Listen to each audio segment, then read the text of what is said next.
The motto for PlayStation 4 was "Greatness Awaits." Guerrilla Games' latest Killzone, a series once promoted as Sony's answer to the Halo franchise, failed to deliver on the grandiose hopes and claims across 3 gaming generations, including the PS4's early days. So it came as a surprise when it was announced Guerrilla would not only leave its most famous series behind temporarily, but also embrace the action-adventure sandbox style that has become something of the norm in gaming today, featuring a post-apocalyptic twist where animals walk the earth alongside mechanical monstrosities that too have beast-like qualities, including grazing, and most importantly, violently defending territory against a player controlling a lone girl who proves to be as fiery as her red locks. My hopes weren't necessarily high coming into this new series with few expectations other than having a mostly enjoyable time. To my surprise, the feeling of been there, done that faded away as the hours started racking up, and the world now terrorized by hulking machines was mine for the taking.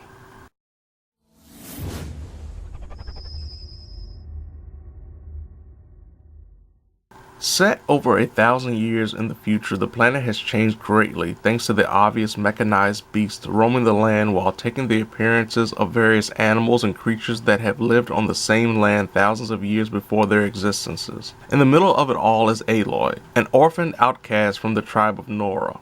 Thanks to a rise of the machines, mankind is forced to rebuild a society based more on mythological lore and primitive hunting and gathering, while trying to survive the rigors of battling metal monstrosities. As Aloy, the player witnesses her grow from an innocent, naive child into one of the toughest slayers the world has ever known, while meeting a variety of characters and townspeople in need of help along her journey. My initial plans were to simply play through the story, but thanks to a majority of the side quests and missions benefiting Aloy's growth and abilities to handle herself against various machines and even hostile humans, I took part in the copious amounts of non-story activities, be it raiding bandit camps to infiltrating hidden underground sites featuring small puzzles and patrolling enemies. Slowly but surely I began checking off the trophy list and realized that the Platinum Trophy was very doable, leading to me completing the game after nearly 70 hours of gameplay, with a Platinum Trophy to my name.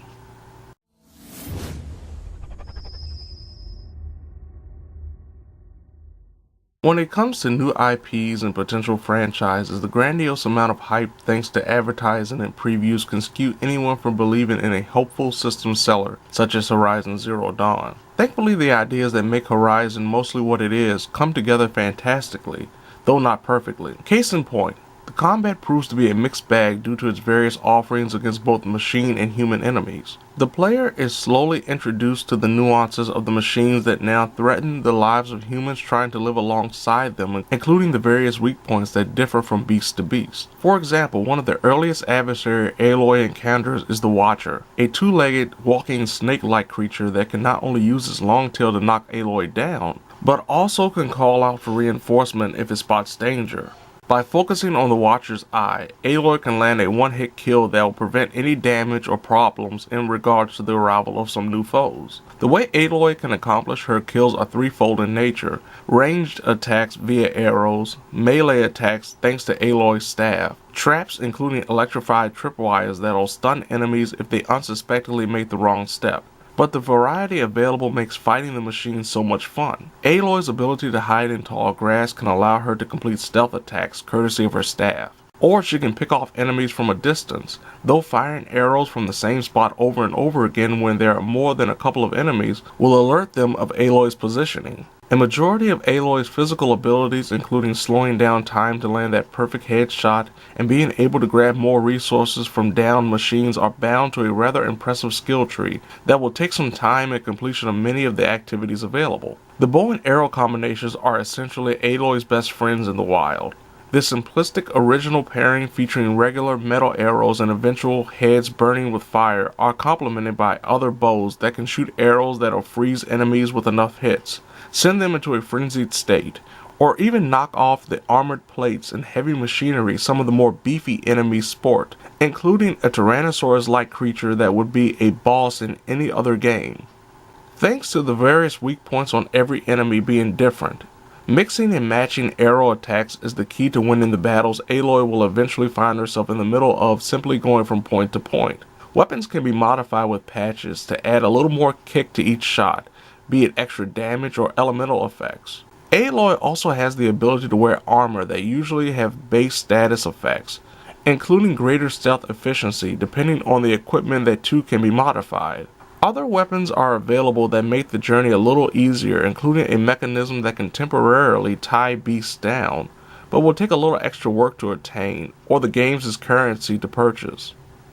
There's definitely a required learning curve when it comes to playing Horizon thanks to the amount of options and handling machines, but it can prove frustrating in the early goings as Aloy won't be able to fend off the various onslaughts as the player tries to get used to the mechanics that aren't fully explained and are left to the gamer to learn while in the heat of battle. As fun as it is taking on the machine adversaries, trying to conquer man isn't rewarding in the least thanks to the sheer idiocy of the enemies. Human foes are easily alerted by fallen adversaries, yet rarely put two and two together and easily fall to an arrow to the head when they turn around to return to their usual route. There are a few heavy enemies sporting helmets and are harder to take down, but aren't any smarter than their weaker counterparts. Melee combat, while available against both man and machine, usually isn't the way to go if the player wants Aloy to live. Using her staff, Aloy can switch between light quick attacks and heavy slower strikes that have the potential of knocking an enemy over.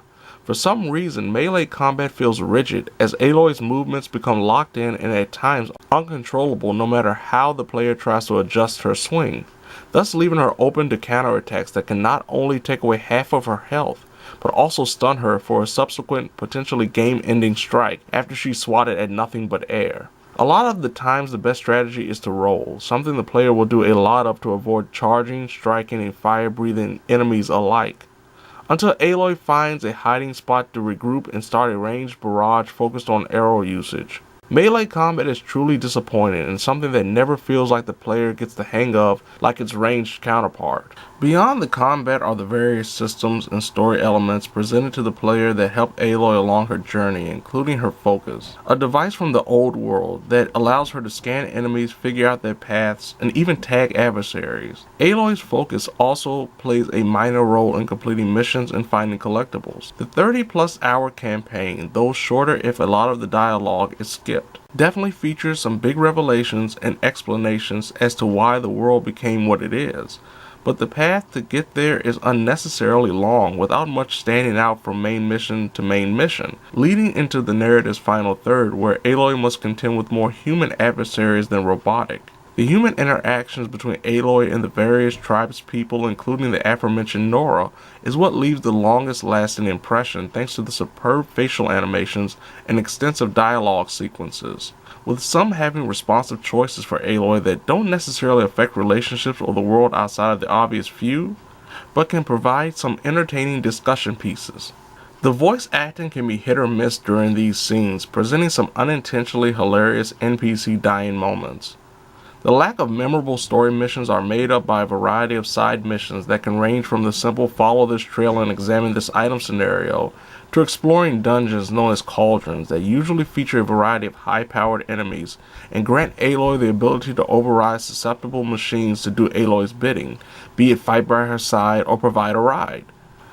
As per the open world game norm, there are a plethora of collectibles, though only a small amount are connected to any trophies. Attempting to attain all of the game's collectibles will give the player a chance to see just how diverse and expertly crafted the game's map is, be it the dusty plains westward to the snow-covered fields when heading north.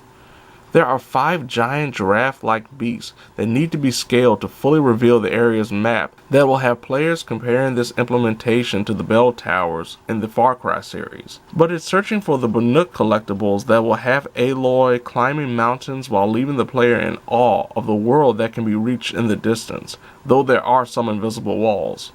In the middle of it all is resource management, as traversing the land will provide Aloy the opportunity to hunt actual animals, scavenge down enemies for parts and loot.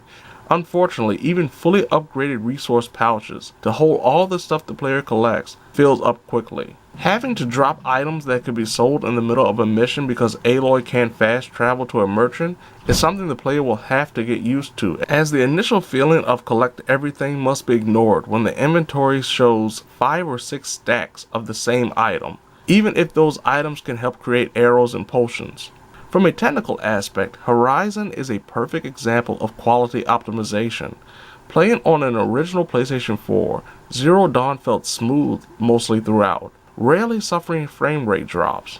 There were a few graphical glitches here and there, and I suffered only one major crash that occurred thankfully during a hunting session between missions where I didn't lose any major progress. While Horizon is definitely a fun experience, mostly unlike any other currently seen on the PlayStation 4, though obviously similar to other games in the genre, due to the implementation of mechanics such as the focus being this game's version of detective mode, or the Witcher sense, from the Batman Arkham series and Witcher 3 respectively.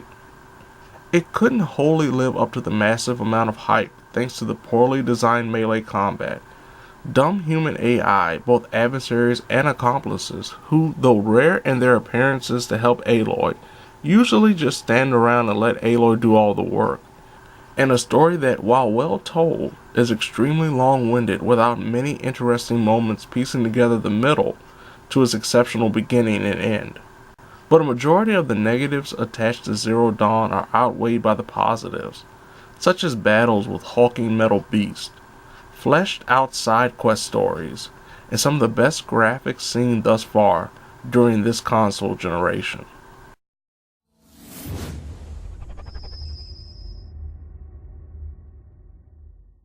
After much praise from the game developers, journalists, and gamers alike, Zero Dawn feels worthy of being played because of how well it utilizes a lot of the mechanics seen in other recent open-world releases, made more impressive by the main group of enemies the player must confront. There's a very well-told story that, while not groundbreaking, is intelligent and doesn't give too much away too fast, while laying the foundation to a universe that can be expanded upon without leaving a bunch of plot-debilitating questions on the table during this inaugural release.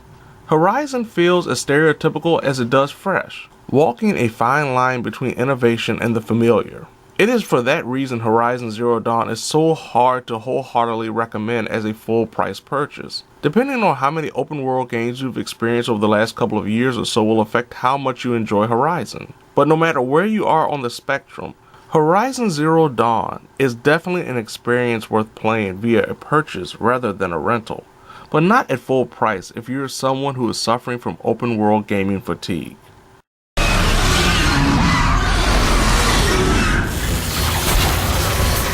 I'm not holding.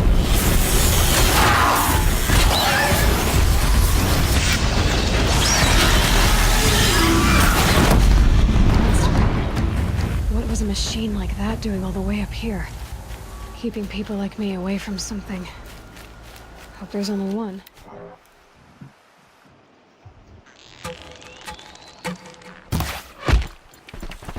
Don't mind me. Yow!